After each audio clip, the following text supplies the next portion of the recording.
একটা লোভনীয় পাত যদি কারোর সামনে থাকে তাহলে জিভে জল আসবে না, এটা কি হতে পারে? আর সাথে যদি থাকে একেবারে মুচমুচে পকোড়া, তাহলে তো একেবারে স্বাদটা আরো বেশি দ্বিগুণ হয়ে যাবে। আমি জানি তোমরা অনেক রকম ফ্রাইড রাইস নিশ্চয়ই আগে বানিয়েছো, তবে এই রকম ভাবে বানালে আগে সবগুলো ফ্রাইড রাইস ভুলে যাবে এবং যতবারই বানাবে ঠিক এই রকম করে বানানোরই চেষ্টা করবে। প্রথমেই যেটা করেছি, আমি এখানে চালটা সিদ্ধ করতে বসিয়ে দিচ্ছি। আর হ্যাঁ, বলে রাখি, যদি সকালের ভাত পড়ে থাকে, একটু বাসি ভাত থাকে, তাহলেও কিন্তু সেটাকেও এইভাবে তোমরা রান্না করে নিতে পারো। এখানে যেহেতু আমার ভাত ছিল না, সেই জন্য আমি ভাতটা তৈরি করে নিচ্ছি। প্রথমেই কড়ার মধ্যে জল দিয়ে, তারপর নুন দিয়েছি, একটু তেল দিয়েছি, পাতিলেবুর রস দিয়ে দিয়েছি আমাদের ধুয়ে ভিজিয়ে রাখা চালটা, দিয়ে চালটাকে ছেঁকে তুলে নেব। এবার স্পেশাল উপকরণ, একদম বাইট সাইজ আমি এখানে নিয়ে নিয়েছি চিকেন, ছোট্ট ছোট্ট করে টুকরো করে। তার মধ্যে প্রথমেই ঝালের জন্য লঙ্কার গুঁড়ো দিয়ে দিলাম, আর একটু কাশ্মীরি লঙ্কার গুঁড়ো দিলাম সুন্দর কালার আসার জন্য।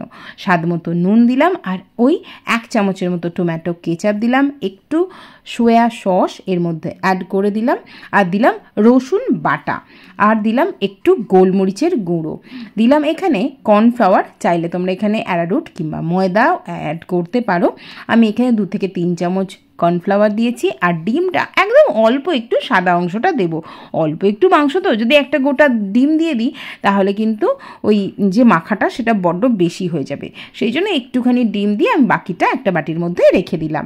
এবার এই সমস্ত কিছুটা ভালোভাবে মেখে নেব। যদি প্রয়োজন মনে হয় বা এই মাখাটা বড্ড বেশি লিকুইডই হয়ে যায়, তাহলে একটুখানি ময়দা বা কর্নফ্লাওয়ার দেওয়া যেতে পারে। আমি যেটা পরবর্তীতে দিয়েছিলাম।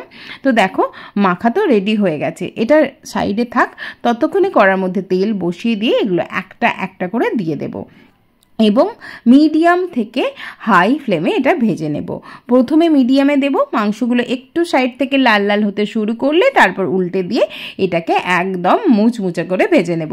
দেখতেই পাচ্ছ সুন্দর কালার এসে গেছে। আবার বেশি লাল করলে কিন্তু পুড়ে যেতে পারে, আবার মাংসটা অনেক সময় বেশ একটা আসি চামড়ার মতো হয়ে যাবে, সেই জন্য বেশি কুক করার দরকার নেই, ওরকমভাবে ভেজে তুলে নেব। এবার যে একটা ডিম রেখে দিয়েছিলাম, তার মধ্যে আরও একটা ডিম ভেঙে নিলাম বাটিতে, দিলাম স্বাদ মতো নুন আর একটু চিলি ফ্লেক্স দিয়ে ভালোভাবে এটাকে ফেটিয়ে নেব। দেখো কতটা সুন্দর লাগছে। এবার ফ্রাইং প্যানের মধ্যে দিয়ে দিচ্ছি ওই যে ভেজে রেখেছিলাম, মানে পকোড়া ভাজার জন্য যে তেলটা আমি ব্যবহার করেছিলাম, সেই তেলটাই সামান্য সামান্য নিচ্ছি।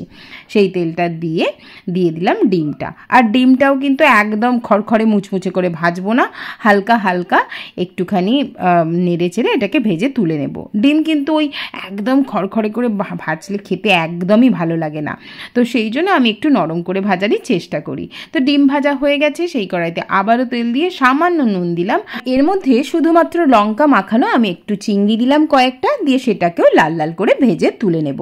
এবার আমরা যেহেতু যে কোনো রেস্তোরাঁয় দেখবে একটা লেখা থাকে স্পেশাল ফ্রাইড রাইস, সেই স্পেশাল ফ্রাইড রাইসটাতে কিন্তু চিকেন আর চিংড়ি, ডিম এই সমস্ত কিছুটাই ব্যবহার হয়, তো সেই জন্য আমি চিংড়িটাও এখানে ব্যবহার করেছি, আর আমাদের দোকানেও সেটাই হতো।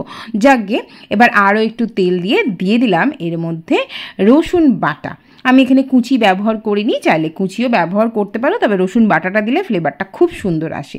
দিয়ে দিলাম পেঁয়াজ কুচি, গাজর কুচি, বিনস কুচি, ক্যাপসিকাম কুচি, আর দিলাম সুইট কর্ন, যেটা ভাপিয়ে রেখে দিয়েছিলাম।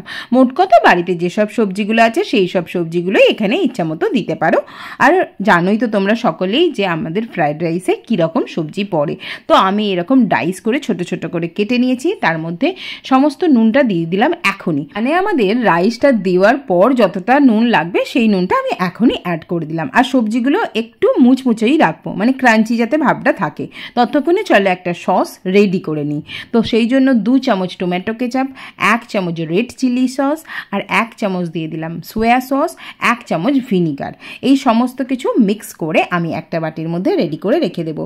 এই সসটা যদি রেডি করে রাখা হয় খুব তাড়াতাড়ি রান্নাটা হয়ে যায় এবং ওই একটা একটা করে দিতে সমস্যা বোধ করতে হয় না। তো দেখো সবজিগুলো ভাজা হয়ে গেছে, এবার আমাদের জল ঝরানো চালটা দিয়ে দেব। ওপর থেকে ওই যে সসের মিক্সটা দিয়েছিলাম, ওই সসের মিক্সটাও দিয়ে দেব। দিয়ে এটাকে জাস্ট কোনো রকম বড় হাতার সাহায্যে ঠিক এই রকম নিচ থেকে ওপরে তুলে দিতে হবে। এতেই কিন্তু চাল একটা একটা গোটা গোটা থাকবে। তোমরা অনেকেই আমাকে জিজ্ঞাসা করো যে এত ফ্রাইড রাইস ঝরঝরে কী করে হয়, বা চালগুলো গোটা গোটা কী করে থাকে, আমাদের তো ভেঙে যায়। তো এইটাই হচ্ছে টিপস। আর হ্যাঁ, তোমরা চাল যখন ফোটাবে তখন কিন্তু কিন্তু অবশ্যই পাতি লেবুর রস কিংবা নামানোর আগে একটু ভিনিগার দিও, তাহলে দেখবে প্রত্যেকটা চাল গোটা গোটাই থাকবে। সমস্ত কিছু ভালোভাবে মিশিয়ে নেওয়ার পর ভাজা ডিমটা দিলাম, কয়েকটা আমি কাঁচা লঙ্কা একদম ছোট ছোট করে কুচি করে রেখেছিলাম সেটাও দিলাম, আর একটু টক ঝাল মিষ্টিটাকে ব্যালেন্স করার জন্য সামান্য একটু চিনি দিলাম। দিয়ে আবারও সেই একইভাবে মিক্স করব, কোনো ছান্তার সাহায্যে ওইভাবে নিচ থেকে নিয়ে ওপরে নিয়ে ছড়িয়ে দেব।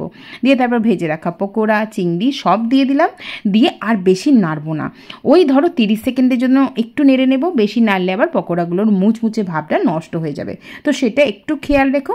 দিয়ে তারপর ওপর থেকে একটু ধনেপাতা কুচি দিয়ে সুন্দর করে সাজিয়ে দিলেই একেবারে তৈরি হয়ে যাবে আমাদের যে কোনো রেস্তোরাঁর সেই স্পেশাল ফ্রায়েড রাইস, যার মধ্যে এই চিকেনের পকোড়াগুলো তো আমার দারুণ লাগে, আর সাথে যদি মুখে একটু চিংড়ি পড়ে তাহলে তো একদম সোনায় সোহাগা।